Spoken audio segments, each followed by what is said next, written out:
Shalom, shalom, bien-aimés dans le Seigneur.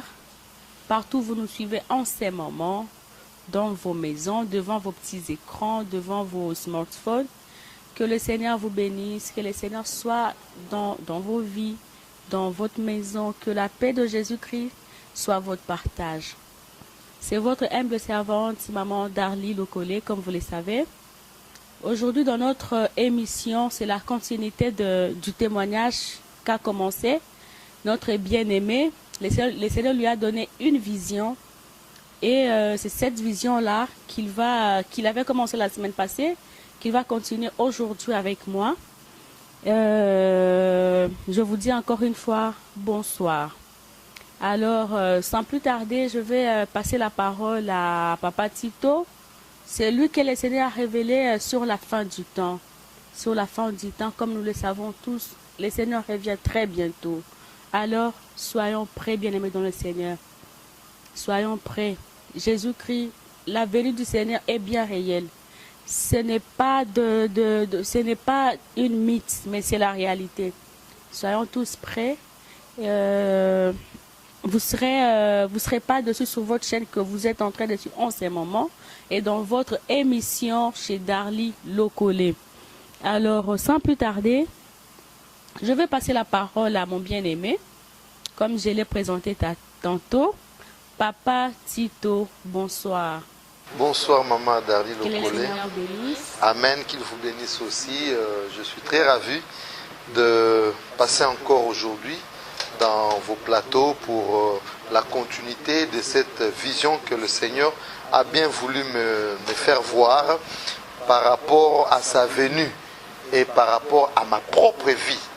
Parce que une chose qui est très importante dans la vie de nous chrétiens, tout comme plusieurs personnes, maman, je m'excuse un peu parce que moi l'émission basalinga en français pour la compréhension malamu bande koming bakanisaka surtout batei que ceux qui azoté l'ité neza pona yete zande pona baninga mususu lui il n'est pas concerné té lilobanza mbeza pona motonyoso et le lenge penga mukona zwaka emoni selioyo le 13 septembre mukona zwaka emoni selioyo na buta batongo wana na 5 heures tant on a la mukaka na bangaka parce que je me suis dit ça me concerne le lenge moko pena bandeko bazali kolanda biso emoni selioyo ezali pona ngai pona yo ondeko ozali kolanda ngai ataku to se retrouver na nyonso te mais landa biso malamu tant mosusu na point moko oko se retrouver pe okoluka obondela po otia vie na yo en ordre na Nzambe na biso yambo ya ko banda na ko préférer to tanga verset biblique moko o ezali très capital pona moko na biso ya lelo. La fois passée tolobelaki tosukaki na esika oyo na monaki bato bazali ko netwa mapenga na tikali mamo asimenga na loboko amati nga na tikali mwasi na ngai akei nga na tikali bana la même chose bakei nga na tikali pe na bandi kolela na ndenge na moni nyoka ya munene yeye dans le vide likolo et kombi pembe na ngai e bandi ko seka ngai na sima nyoka wana e kangi elongi ekei na sukaki wana na kanza sikande to ko continuer na explication d'abord ya première partie otomonaki so to silisi yango de to kozonga na place to sukaki pona to continuer doto wana kino na suka verset na ko tanga ezali na mokanda ya 2 Corinthiens. Oui. Oui. Le livre de 2 Corinthiens au chapitre 12. Na verset nango 20. Oui, vous pouvez, maman. Donc, 2 Corinthiens, chapitre 12, le 20e verset, je vais lire Jésus. Car je crains de ne pas vous trouver. Car je crains de ne pas vous trouver à mon arrivée, tel que je voudrais et d'être moi-même trouvé par vous, tel que vous ne voudrez pas. Je crains de trouver des querelles, de la jalousie, des animosités, des cabales, des médisances, des calomnies, de l'orgueil, des troubles. Amen. Alors, exactement, Paul nde azali kopesa message na bandeko ya Korinto alobi yakendaki atiki bango mais akomeli bango mokanda na kozonga na boyaka na bino mais nazobanga ete ekoyanga ye epai na bino naya kokuta makambo oyo kati na bino batangi yango awa balobi koswana parce que ezalaki jalousie koyinana l'animosité bozoba bakabale oyo akoki kocomploter contre moninga oyo alingi moninga avance te bamédisance kotongana mpe na lolendo na batrouble topesi nzambe merci mpona mokona lelo et tobandi kodévelopper maintenant première partie ya vision na biso tomonaki. D'accord, papa Tito, merci.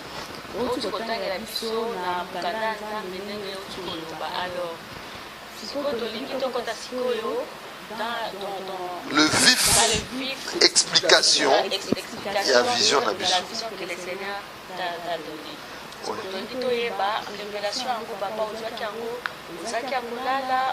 C'était comment quand même. On a aussi besoin de savoir comment est-ce que ça a commencé cette vision-là et à quel moment précis. Oui, en fait, vision on est dans le bas qui mon émission les cas qui na maman qui est celle que je bénis, Zamba Pambolé, un peu malade, à se rétablir rapidement. Na zalaki akola le pa inanga nandako. Na zalaki akola la na molonga ni nangai et mikolo na zalaki na mo ba souci. Nazaki na mo ba souci parce que nazalaki promoteur, initiateur. Il y a site web moko chaîne moko aussi en ligne au Bandeko Bayebi, Messianique TV avec mon bien-aimé le berger Moïse avec qui je travaillais au moins pendant 2 ans et demi, presque 3 ans. Mais la mikolo wana esala qui était to kana ki lisusuté et c'est là qui a salanzela na nga penatika na salanzela na ngai.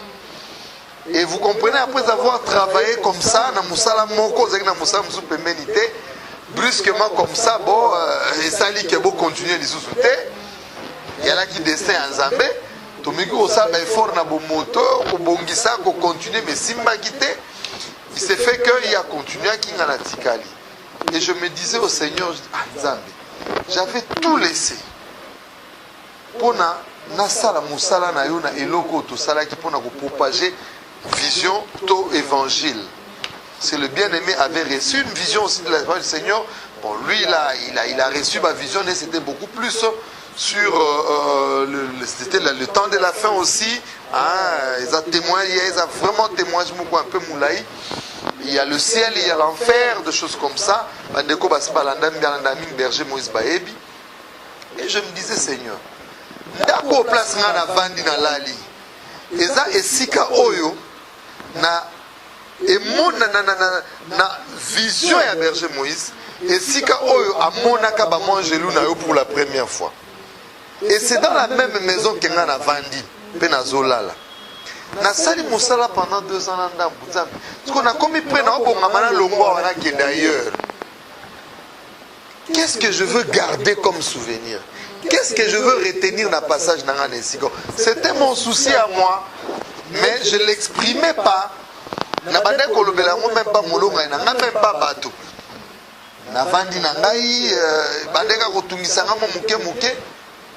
Et je ne sais pas qu'est-ce qui a poussé au Seigneur de me montrer cette vision-là. Nazaki akolala, ndenaye komona na ndoto. Ndenge na expliqué baninga na vidéo liboso vraiment bandeko bolanda biso soki bolanda ki première partie té boko tara na site na compte YouTube oyo bo mata juste na moi likolo bo mona première vidéo to sala qui a explication à vision. Et c'est alors que na se andoto wana nde nazui emoni seliwana. Et tamona lamuka qui c'était le 13 septembre 2015.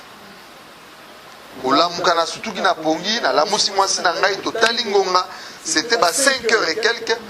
Pour mon connaisseur qui est moni seliwana très tout temps on a la mouki na surtout na pongi na welsa kimba qui n'est pas un pasteur nangai pasteur na sino pasteur Jacques Chilumba église ezwami na maternité à Kitambo juste au coin de la maternité à Kitambo na avenue Équateur 68 au coin là il y a l'église qui est là bâtie sur le roc psyka o na iko la Zambé na église wana Pour na bandeko banimba za certifier na témoignage parce que c'est très capital. Moko na zwa vision attend na kepa pasteur le dimanche pasteur appelle ça une cher na té à peuple de Dieu n'a présenté témoignage au nom présenté bino lelo. C'était en 2015. Numéro à pasteur Nanga Jacques Chilumba ezali plus 243 81 506 77 77. Donc ceux que vous benguiez, vous soyez, vous tourniez sur ces témoignages, il va vous dire quelque chose là sur là-dessus. Alors maman, tant qu'on a moni vision wana, na se ya pongi, pour la mukana la muki na la mus, moi molonga ni nanga ala muka kipo, tant qu'on a zom lota, na zolela, na ndoto na zolela ke enlèvement saleminga na tikali. Okolela na zolela wana ma miso ekitanga epe na bomoto boye. Nga na ete na sa ndoto siko madame nga moyo na ndoto ozolota ozobundana. Yesu quoi sentir que mutazo bundana alamuki. Elle se disait ah ça les crise. Alors quand c'est le roi na la crise ou bien il y a autre chose. Et c'est pendant ce moment là alamuki a vandi pembe na ngai azui réflexe au bana osambela. Pour quand c'est comme sous na sali crise to minimum mabe. Et à ce moment-là, on a surtout qui ndoto esili na la muki et na bandi ko expliquer ndoto ana en pleurant amèrement maman. Tango na la muki na bandi kolel na miyoki mawa. Ngayo na teaka, ngayo na sela nzambe, ngayo na miyoki mawa maman pour votre information ngana yambi Yesu le 28 décembre 1990. Na troisième des humanités tant on a qu'un internat na Inga na ba Congo pour na na yambaki Yesu na kanda la ministère full gospel. Je me suis dit après avoir passé toute ma jeunesse dans l'œuvre de Dieu na tikali na zangi lola madame akomo kalmenga papa ezando to kitsa motema kolela teto sambela je pleurais na bomoto boye après wana ndena il faut na kile komona père mon pasteur Jacques ndena kende komona ye. Et la suite, je vous le dirai. Alors, tous nous nous expliquer, Mandeko, révélation prophétique qui a vision oyo. Na ebandelita munazo tambola na nzela ya munene ba ba ndibo na video ali boso mo to zonga totalement ezate. Na zotambo na direction ya munene oyo ba avenue ya kokuta na direction wana. Et na direction na kwa ya chaque avenue entroupement ya batu. Cette révélation, avec mon pasteur Jacques, mon père spirituel, quand on a expliqué vision oyo, nde aeko bandako limbo elangango à la lumière des Écritures. Que bateau ba telema ki tout quoi bateau bazota la match. Ça signifiait quoi? Bien aimé, bien. La télévision c'est parmi les éléments distracteurs. Oyo ezo distraire bana nzambe mingi etando moke otobengi télévision de groupes de gens batelemi kaka pona kotala match total ngo na réalité ya lelo yo lorsqu'il y a match de football surtout ba Champions League ya Europe ba match na biso kutu ya Congo ba kipa penate na mona na miso na ngai mama. C'était la Coupe d'Europe au Barcelone à Zouaka va bettra finale na Real de Madrid. Na Kinshasa na ngaba de kamba bunda. Mais ba jeune ba bunda bitumba makasi ko zokisa na boy pona ni baza ba espagnol te. Baza na Congo musika na Espagne. Pona nini distraction qui fanatisme les kimi ngeme bat na distraction. Pona question ya ngonga dans le livre 1 Corinthiens 7 verset 35. Là la Bible nous parle de la distraction.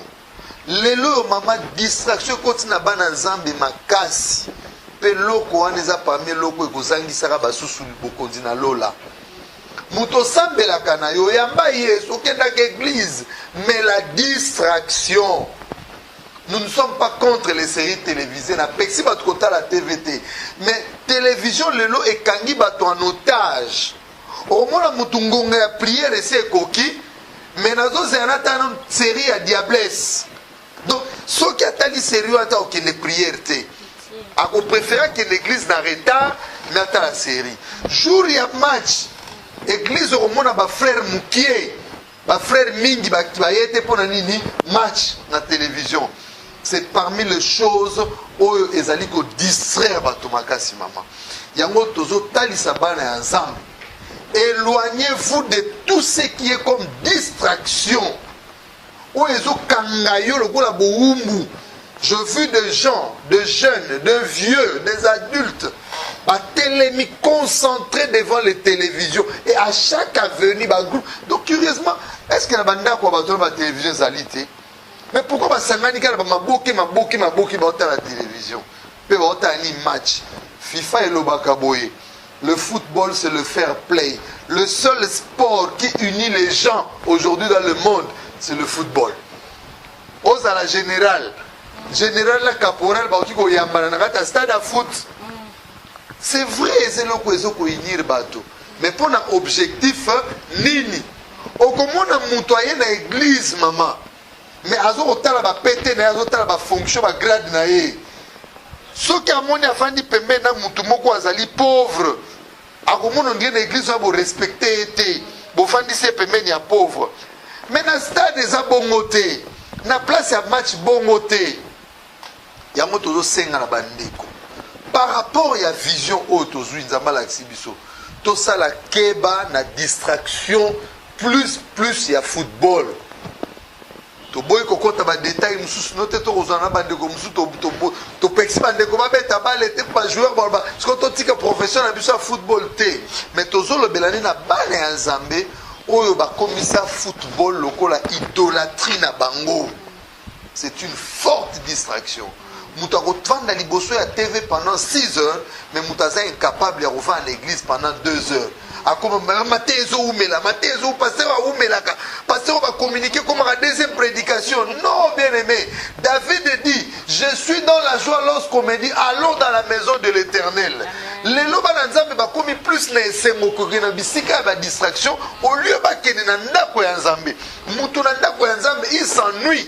Mais préfère être devant les gens qui ont na poto to et en réalité bon moi préféré biso ba pasteur na mino Afrique to tine na mino matin ya dimanche on de comment ebisanga bi na baya ko kende église na poto na préfère botine na matin ya kuna na tena ordinateur na lundi na dimanche te ndeko bien aimé allez à l'église.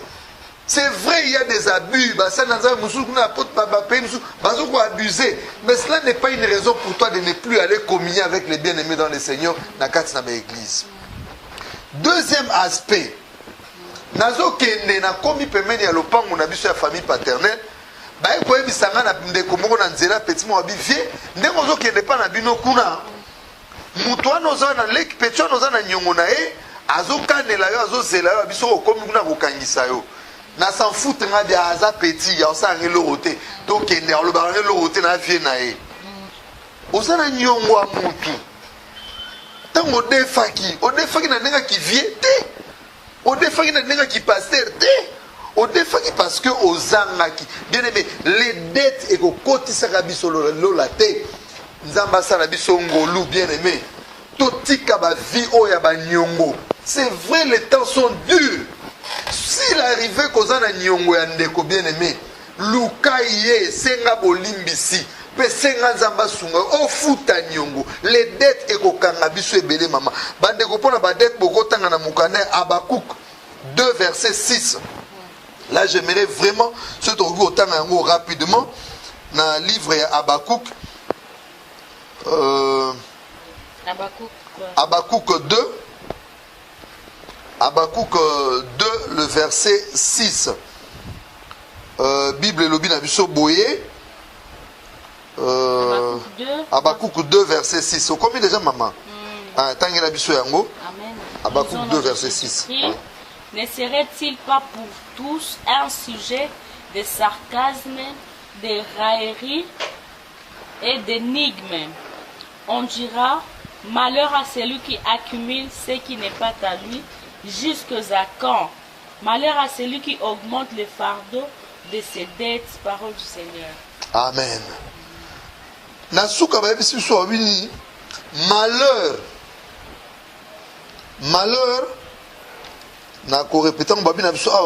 Malheur à celui qui accumule ce qui n'est pas à lui. Et jusqu'à quand? Malheur à celui qui augmente le fardeau de ses dettes. Nyongo eza mokumba, mon frère et soeur. Nyongo, c'est un fardeau. La Bible dit que malheur. Na moto yo azali ko augmenter ba fardeau ya ba nyongo. Na ndoto wana nga na nyongo mutu. Nazali ko kende verie balobi nanga akoka nela kangisa po so mutu abia okanela kangisa nyongo ne qui veut dire ozoki nyongo le futa te et umeli au mettre mon ninga mal à l'aise. Tu n'as pas respecté le délai. Voilà, tu n'as pas respecté le délai, tu n'as pas respecté ta parole. Bamsuku ba koma rokima baninga. Bamsuku to mala zo katela muninga lilo ba mabe mais tango yaki kozwa, oyaki na bosembo ndeko. Les dettes. Même vis-à-vis à l'institution bancaire bien aimé, tant aux ana nyongo, kende ko répondre pas à créancier na yo, yebisé que na zuina nous bien que échéance s'est épuisé, limbisanga accorder encore mesure de grâce. Et il faut faire un effort pour t'acquitter de cette dette. Ezali fardeau. Et na lbo konzina lola. Maman avec fardeau à nyongo ogomatati. Natika ki un enlèvement. Nandoto wana. Na ebite soki eloko esala ke natika la tamusu nyonga mutu mona zakarango fardo eza mokumba bible bina biso ba oba okena lola ba kozala pepele mais yo koza o matalola ndeni tango za na ba mikumba na bomoni na yo les dettes ba nyongo ekokangela mingi nzela ya lola tozo bundana mokilo ba prière to kotaka ba jeune to sala ka bien mais oko sacrifier nyonso yo zo sala o leo na se à cause d'une dette, voilà pourquoi la remède c'est que ceux qui ont des bien-aimés, kende mona ndeko na yo. Senga bolimbisi. Tiaye à l'aise. Boyokana. Ata tomboki, ata kutana na ye. Talanga itango na yaki na ndoto wana na moni mwana ngo wana liboso lopango. Tango ya moni nga siliki a telemi akei.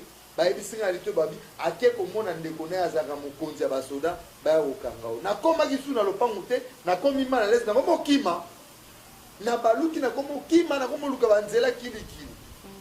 Les dettes rendent mal à l'aise ceux qui ozolinga ko futa. Donc ça c'est vraiment très important maman Dali. C'est très capital papa, très capital.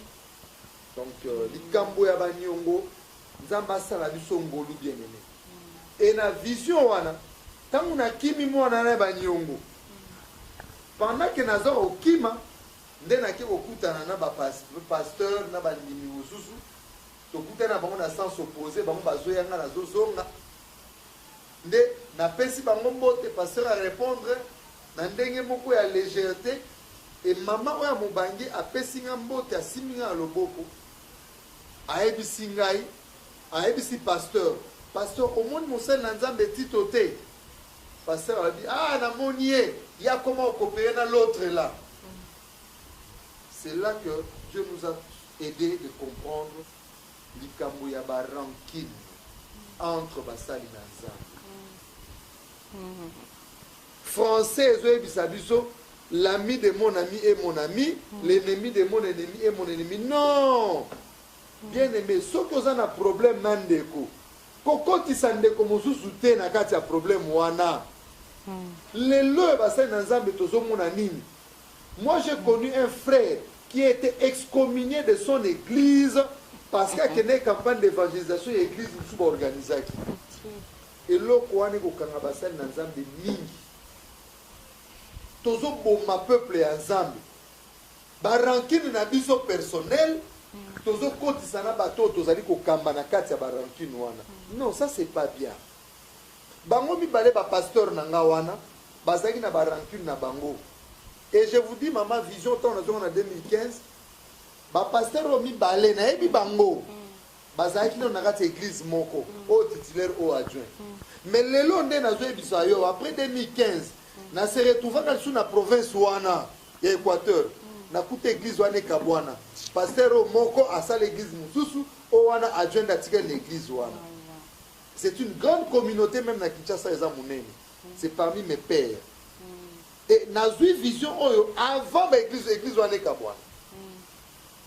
soki nzamba permetaka ke nalemema message oyo kuna ntango mosusu lelo église wana ekabwana kite mais tala eloko nazwa yango avant ke église wana ekabwana tomonaki na Bible Abraham na neveu na Lot bakabwanaki ils se sont séparés mais ils n'étaient pas autant divisés mukolo Abraham okeke Lot bazobundisa aza na baproblème Abraham azwi bamapingana ya makasi bakei baki kobunda mpona kodefendre Lot mpe Abraham alongi na etumba wana e na bozongi na yango nde Abraham ayaka kokutana na Melchisedeki nde aye kopesa ye la dîme de dîme.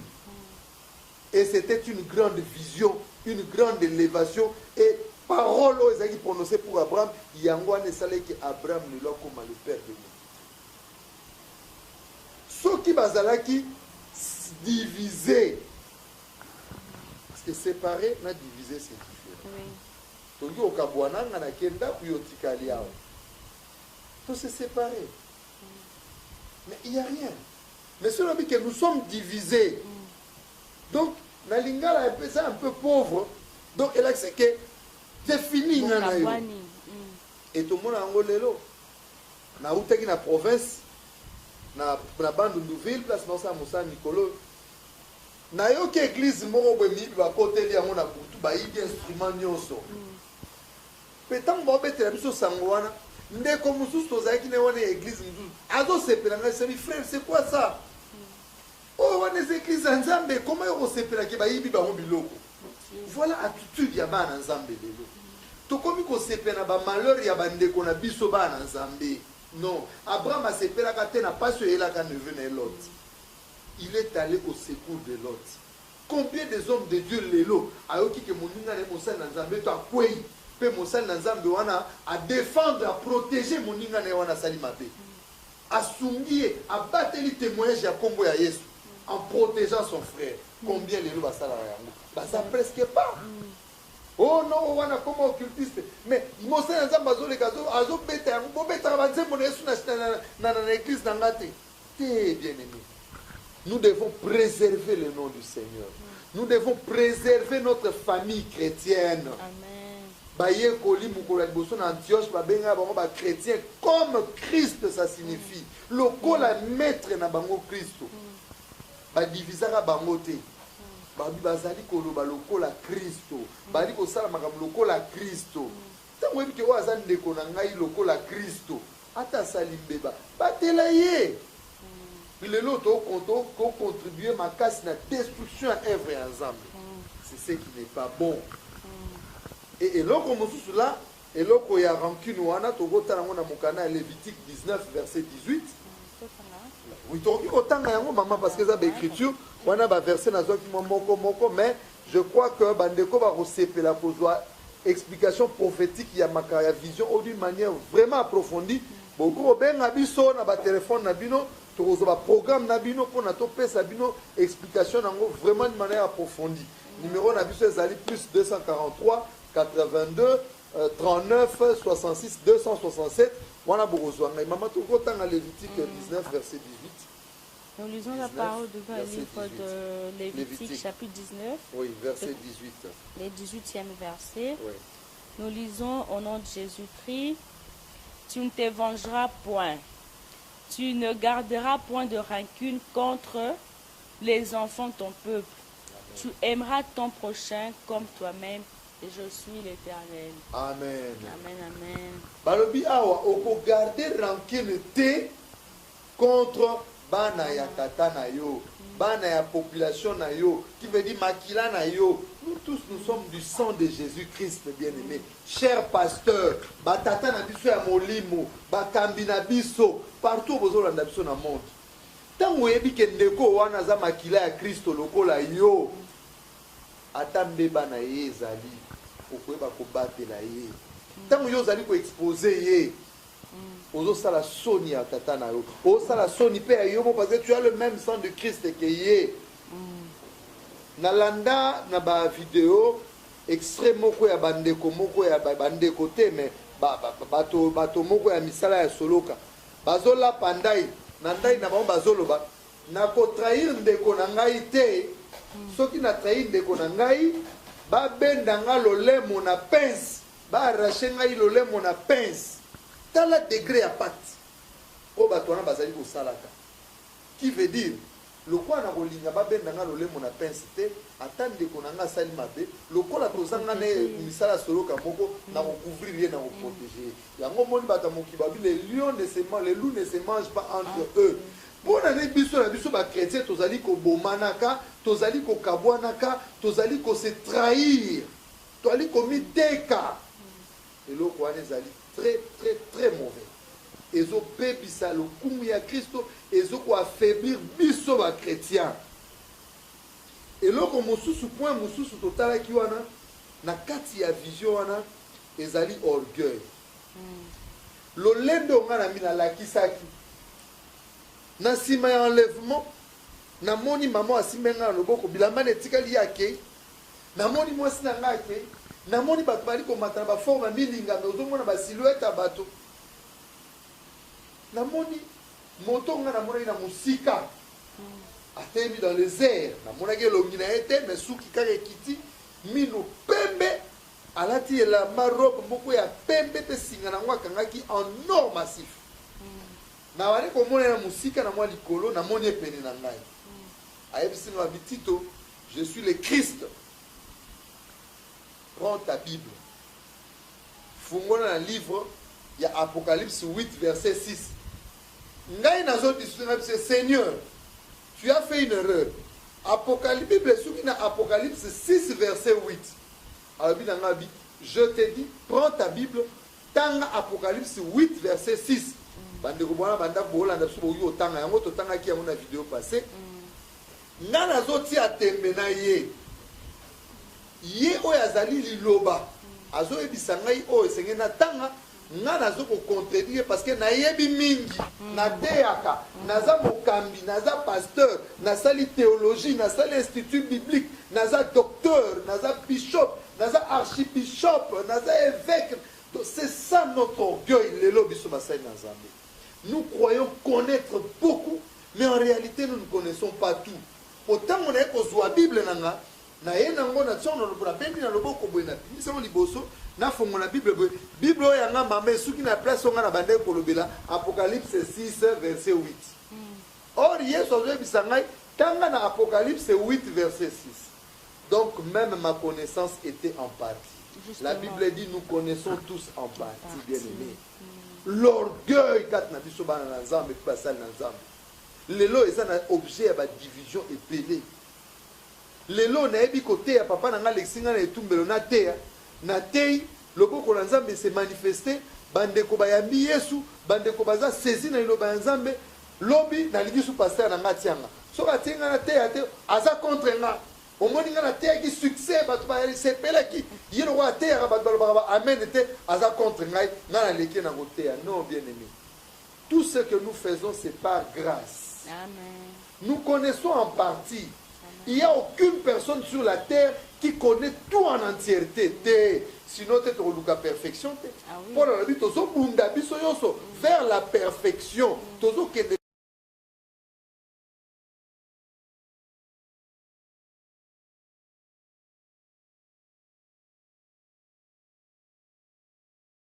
Maître, tout ça, la nini, pour beaucoup de lola. Bon maître pour la nini. Il y a sous le ciel une personne seulement qui est bon, qui est parfaite, c'est le Père seul. Amen. Donc même Jésus-Christ sur la terre ne s'est pas considéré comme parfait, comme connaissant tout. Nous connaissons en partie bien aimé. Tout ça la kebane loko wana. Papa nanga moli mwazaka. Soki mwana moko atana ni azotea. Au moins pasteur Chilumba Jacques avandi na papier na agenda na azokoma. Et au moins, j'ai été béni. Je me rappelle une fois, dans une église, pasteur Nangaï, aya matina cher à Jimmy Kolobi, na yoka nanga maté na verset oyo mbale belé, mais oya lelo, c'est spécial. Ya aza tata nanga, comment le balité o ngana te eza spécial. Nana mwana nae. Ce n'allait mutumsunga bangana danger l'église wana. Père, vous t'as reconnaître que maté na te eza spécial. Non. Nous connaissons en partie. Tout ce que nous faisons pour l'œuvre de Dieu, nous le faisons par la grâce du Seigneur. Donc, c'est ça la vie chrétienne aujourd'hui. Pe orgueil, ba rancune, ba dette maman, na ba distraction et kozangisa ba ikelola. Yango signification ya première partie ya vision na biso. Bandeko ba kei nga nazo se retrouver na tikali. Nazo la chérie to tikali, na mona chérie amoye pazo mata. Te likambo lo les ara likambo bino mbale couple te. Eza individuel. Eza te ke nga na pasteur moi na nga paza moi c'est pasteur to kelo la biso mbale te. Soki mama pasteur otambola malamu te.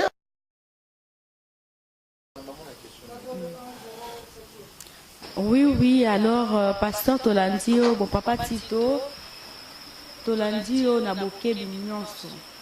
La première partie à témoignage na biso mokolo lelo. Au principe, point oyo, je crois que non, moutounions a se retrouver parce que vous avez été très clair par rapport à l'explication que vous êtes en train de nous donner. Bon, bah moi, mituna ezali boy papa. Au lobby que non, orgueil, les gens qui sont là. Banyongo, ekozangisa biso lola. Distraction, ekozangisa biso lola. Mais papa, Bible a moko, et je le biso que non, l'homme mangera à la sueur de son front. Là, je vais parler par rapport, il y a Baramonza Malakia qui a la révélation sur le football.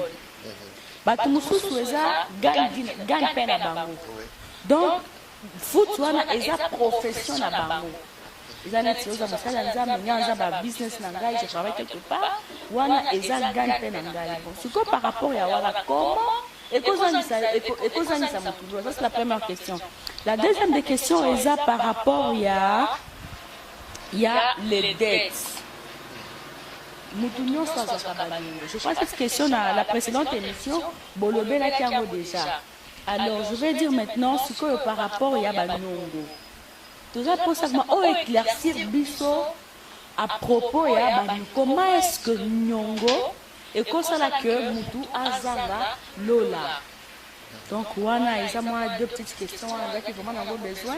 Avant de continuer l'émission, on explique Bisso, on limbe la Bisso Toyeba, Makamouana, merci maman Darli, Nzamba Pangolayo, pour l'opportunité au Pessi Bisso au travers Congo Bomoko, to Pesa Lelo vision, témoignage Oyo Zambé à Pesa Kibiso. Des Nazol Bango, vision, témoignage Oyo. Zamba pesa yon pona ngango na bomba te. Apesa ki on peut prendre pesa yango na tango tia na disposition ya bandeko. Pour édifier ndeko moko oyazola na biso leona bilili ya bitando mike na ye. C'est vrai tozolo bela na toko na kobanda na likambo ya gagne pain. Olobi football eza gagne pain ya moto. Non, naza contre ba athlète te. Naza contre ba footballeur te. Mais là, on a besoin de bandé, les téléspectateurs, les lois batu mingi, comme si balé, idolâtrie na bango, comme si télévision, idole na bango. Vous comprenez, on est capable de vendre devant la télévision pendant 10 heures de temps. Mais on est incapable de vendre dans l'église pendant 2 heures. Vous comprenez, maman? C'est là le problème. Bato bakomi na démageuse ya liloba ya Nzambe. Ah, pasteur wa umelaka so azoteya. Église wana ba umelaka. Mais même mutu wana komona vandeli série de 8h à 17h. Azotalaka ba série télévisée. C'est ce que nous avons vu dans la vision. Bato batelemi ba groupe na point à chaque avenue. Mikolo pe bana bazolanda nini match na télévision. Et va venir Kaouki. Et ça qui n'a boutouté, n'a pas quitté, c'était en plein jour. Au lieu que même Babato Salamisa, mais Babato Salamisa, Babato a distraction, Babato Landa, donc on a des télévisions. Donc la télévision aujourd'hui, ils ont contribué à la distraction au milieu de la Zambie. Donc télévision comme élément de distraction à Makassi, un peuple à Zambie. Et c'est là que nous disons, et c'est tout ça la Keba. Télévision, c'est une image illustrée. On va faire si on a une vision, mais elle dit qu'on t'a dit ça. Et là,